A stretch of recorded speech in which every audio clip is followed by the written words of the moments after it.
안녕하세요, 부두입니다. 오늘은 12월 15일 목요일입니다. 시간이 지금 6시 44분이네요 와, 날씨가 연일 추운 날씨가 이어지고 있죠. 오늘도 영하 7도의 날씨. 근데 바람은 좀 잠잠해요. 어제와 마찬가지로 영하 7도라고는 하는데 복장만 어느 정도만 갖추면은 좀 이 정도야 뭐 괜찮지 않나 싶은데요. 낮 최고 기온은 영상 4도 정도까지는 올라갈 것 같습니다. 대신에 어제하고 다르게 오늘 미세먼지, 초미세먼지가 보통 수준이에요. 어제는 좋음이었던 것 같은데 공기의 질이 좀 떨어졌습니다. 그런 부분들 좀 유념해서 복장 잘 갖춰가지고 야외 생활을 좀 해야 되겠습니다.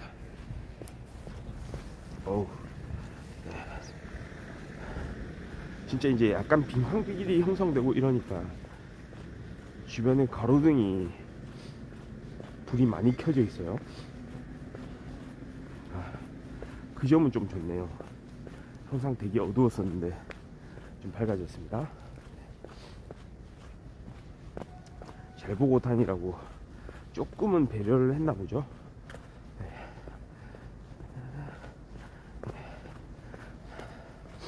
저 말고도 이렇게 아침 걷기를 즐기는 사람들이 있기 때문에 그분들도 이렇게 아침에 좋은 이렇게 활동하면서 미끄러지거나 그래서 넘어지거나 하는 일 없이 이렇게 주변이 환하게 좀 밝혀졌으면 좋겠네요. 상당히 어둡습니다. 아직도 7시가 거의 다 돼가는데 여전히 이렇죠. 오늘 15일 앞으로 향후 일주일 동안은 더 밤의 길이가 길어집니다. 동지까지죠. 올해는 동지가 12월 22일입니다. 그날이 기점이에요. 어떻게 보면 그날 이후로 낮의 길이가 점점 길어지게 되는, 저는 좀 그런 생각을 가지고 있어요. 날씨가 1월, 2월도 되게 춥잖아요. 겨울인데 그래도 어떤 그런 기준점, 동지라는 기준점을 지나면 점점 그래도 지구가 태양으로부터 열을 더 많이 받게 되는 거 아닌가. 그러니까 우리가 살고 있는 이 지역 말이죠. 이 지역이 더 열을 많이 받게 돼서 날이 따뜻해지지 않을까. 심정적으로 그렇게 생각하는 거죠.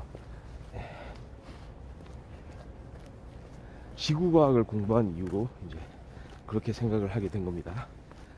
그렇습니다.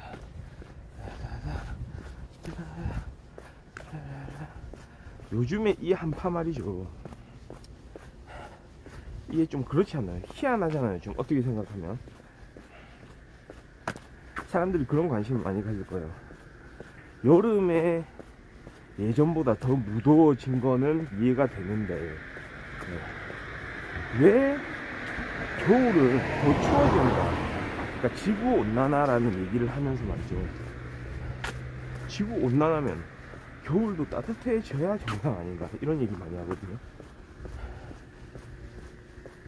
충분히 합리적인 의문이잖아요. 지구온난화라고 하는데 왜 도대체 여름과 겨울의 차이가 더 많이 나는가. 온난화면 한 방향으로 더워지기만 하는 거 아닌가, 그래야 하는 거 아닌가. 정답은 여기 있습니다. 그러니까 북극 지방의 기류의 영향이죠.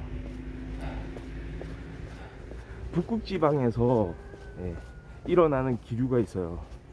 이게 일종의 차단막 같은데요. 북쪽의 찬 공기를 가둬주는 역할을 하는 제트 기류라고 있습니다. 이 제트 기류가 거꾸로 지구 온난화의 영향으로, 그러니까 북극 지방에 기온이 올라가게 되면 어떻게 되느냐.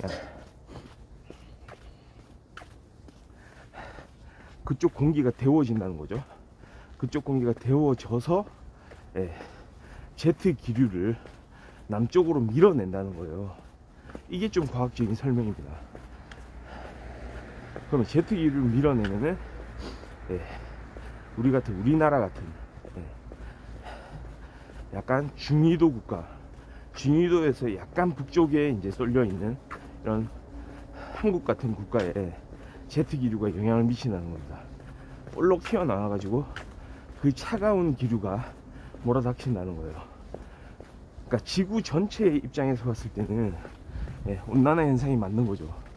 그런데 온난화 과정 중에 그런 북극 지방의 영향으로 북극의 찬 공기가 일시적으로 이렇게 내려오는 현상이 있다는 겁니다. 그래서 마치 완전히 한겨울, 옛날의 겨울보다 더 추운 그런 현상이 이제 일어난다는 거죠. 그러니까 이것도 말하자면 지구 온난화의 영향이라고 하는 거예요. 그렇습니다. 그러니까 과학적으로 풀어보면 이런 상황 설명들이 가능하거든요. 그러니까 참 근데 이게 결과로 봤을 때는 참 역설적이죠. 아이러니합니다. 온난화가 이렇게 계속되는데 왜 겨울은 더 추워지는가? 그게 참 의문이었을 거예요. 의문을 가지지 않는 사람도 물론 있겠지만 저 같은 사람한테도 의문이었죠. 왜 이런 일이 일어나는가? 그러니까 마치 어떻게 생각하면 그런 느낌 아닙니까? 그러니까 제트 기류라는 거를 좀 염두에 두지 않으면 일종의 뉴턴의 관성의 법칙 비슷한 개념으로 받아들일 수 있지 않을까요? 그러니까 한 방향으로 쏠리면은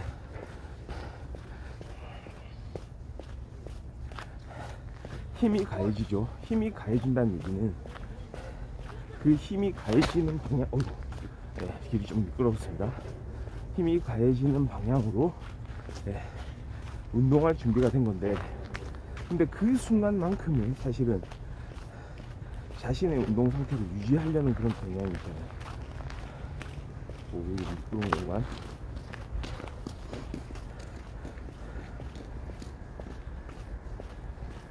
정지에 있는 물체는 계속해서 정지에 있으려고 하고, 운동하는 물체는 자신의 운동 상태를 계속해서 유지하려는 그런 성질.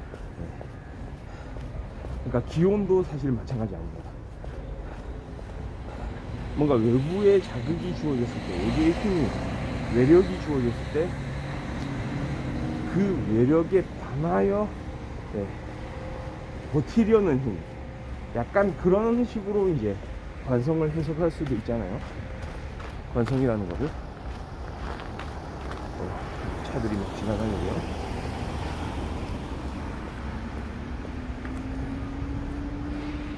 그러니까 그런 관점에서 이제 볼 수도 있겠지만, 결국은 뭔가를 변화시키는 데는 엄청난 힘이 필요하다 라고도 이제 좀 해석을 할 수 있게 되는 거죠. 근데 이거는 약간 과학적인 어떤 탐구의 범위를 넘어서 약간 상상력을 이제 가미를 하는 거죠. 상상했을 때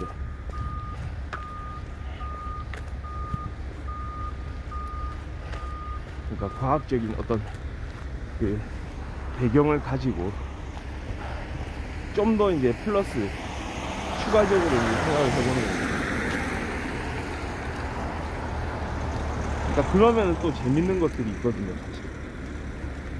딱 과학은 그냥 과학이기만 하고, 뭐 인문학은 인문학이기만 하다, 이런 건 사실 또 아니기 때문에 서로 다른 영역을 이제 이렇게 섭렵하다 보면 뭔가 또 그런 상대방 영역, 또 다른 영역에서 뭔가 그게 자양분이 되기도 하기 때문에 그런 것 같습니다. 결국은 예를 들어서 미술이나 음악도 좀 그렇게 생각해 볼 수 있지 않나 싶습니다. 미술을 하는 데 있어서도 수학적 배경이 있는 사람이라면 좀 더 그런 어떤 그림의 구도를 표현을 할 때, 구도를 드러낼 때 약간 수학적 방식을 거기에 활용을 할 수도 있지 않나 이런 생각이 들거든요. 음악도 마찬가지 아니에요. 어떤 화성의 조화, 화음의 조화 같은 거를 생각을 할 때 수학적으로 나름 계산된 어떤 결과를 가지고 온다면 수학이라는 게 어떤 의미에서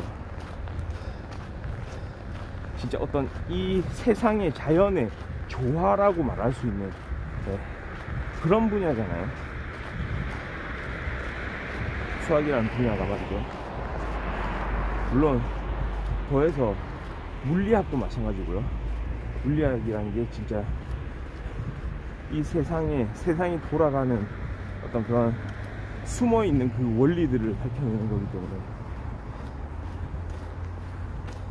거기에 더해서 어떤 사람의 감성, 인간의 상상력 이런 것들을 동원한다면 뭔가 더 많은 사람들이 납득이 가능한 그런 결과물들을 만들어낼 수 있지 않을까 생각이 듭니다.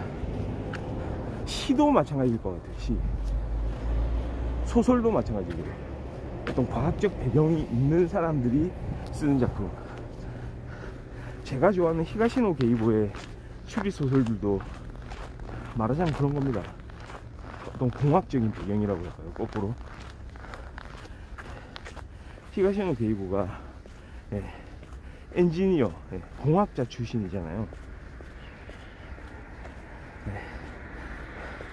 그런 의미에서 이 작가가 다룬 소설들을 보면 딱 어떤 기계적인 배경, 그 안에서 일어나는 일들, 심지어는 뭡니까, 갈릴레오라는 드라마가 있죠.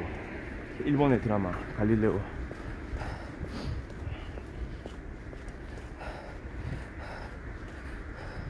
갈릴레오라는 드라마에서 등장하는 주인공이 바로 물리학자입니다.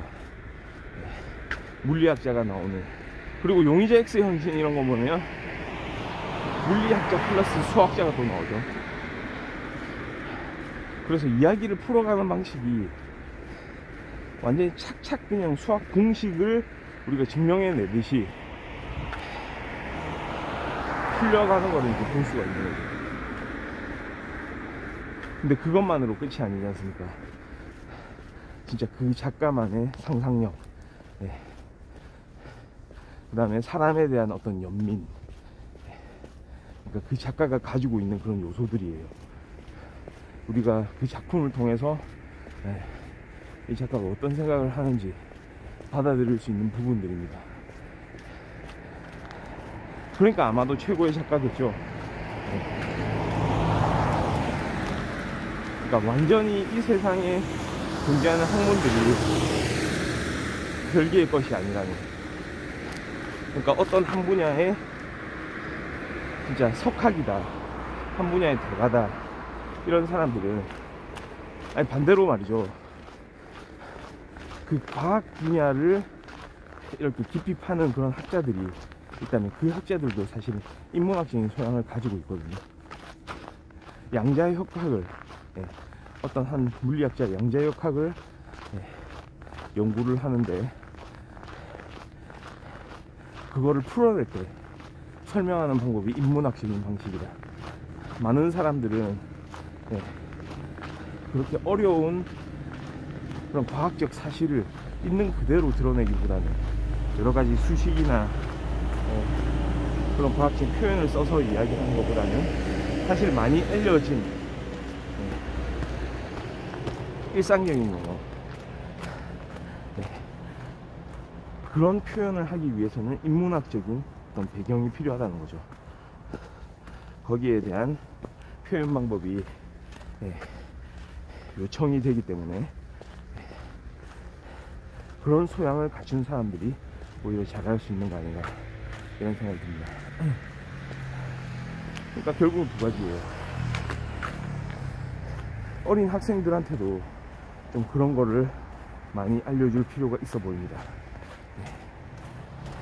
그래야 사회가 점점 그런 이야기들을 잘 수렴할 수 있고, 결국 그게 이제 소통으로 가는 길이거든요. 자신의 분야를 여러 가지 관점으로 그 관점들을 포함시켜서 이제 설명해 주는 거, 그런 게 필요하지 않나 이런 생각이 드는 아침입니다. 자, 오늘 지금 시간 벌써 7시 다 됐네요. 네, 제가 오늘 여기까지 방송을 하고 내일 또 아침 일찍 돌아오도록 하겠습니다. 네, 감사합니다. 바이.